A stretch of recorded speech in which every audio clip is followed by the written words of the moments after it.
You have something important to do. You know you have to do it. You might even want to do it. And yet, you open your phone. Or you make a snack. Or you find something else, anything else, to do instead. And then comes the guilt. The frustration. The why can't I just start? If you've ever called yourself lazy for this, stop. Because procrastination has nothing to do with laziness. It never did. Procrastination is not a time management problem. It is an emotion regulation problem. When you procrastinate, you are not avoiding the task. You are avoiding the feeling the task gives you. That might be anxiety, fear of failure, fear of judgment. It might be boredom, or frustration, or the overwhelming weight of not knowing where to start. Your brain registers the task, and before logic gets involved, the emotional brain fires first. It says, "This feels bad. Avoid it." And you do. Here is what is happening in your brain. The amygdala, your brain's threat detector, perceives the task as a threat, not a physical danger, but an emotional one. What if I fail? What if it's not good enough? What if I start and can't finish? The amygdala doesn't care about deadlines. It cares about protection. So it hijacks your prefrontal cortex, the planning, logical part of your brain, and pulls you towards something that feels safer. Your phone, a snack, a tidier desk. These aren't distractions. They are relief.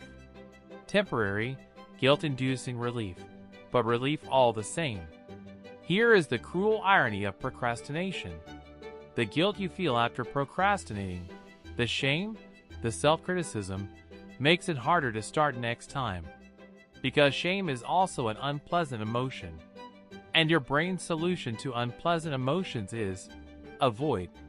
So now the task carries two layers of bad feeling, the original anxiety and the guilt on top of it. The pile gets heavier. Starting gets harder. The cycle continues. Calling yourself lazy is not motivating. It is the exact thing keeping you stuck. There is also a chemical piece to this. Your brain runs on dopamine, the reward chemical. Dopamine is released when you get immediate, predictable rewards. Scrolling gives you dopamine. Snacking gives you dopamine. Checking messages gives you dopamine.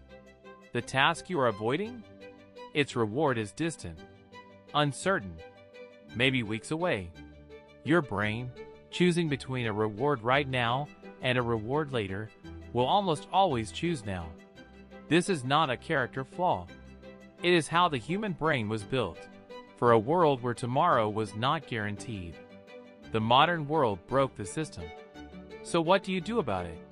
The first thing, and the most counterintuitive, is self-compassion. Research consistently shows that people who are kind to themselves after procrastinating are less likely to procrastinate next time.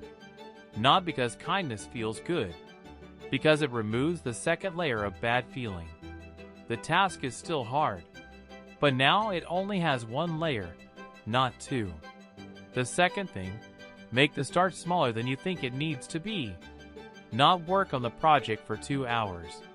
Just open the document. That's it. One step that takes 10 seconds. Because the emotional brain is afraid of the whole mountain. It is not afraid of one step. And once you take one step, the anxiety drops. The task becomes real instead of imagined. And imagined tasks are always scarier than real ones. You are not lazy.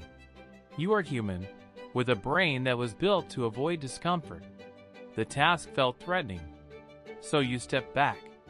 That is not a flaw. It is just a system that needs a gentler approach. If this helped you understand yourself a little better, subscribe to Quietly Human. We'll keep unpacking the things you feel but can't always explain.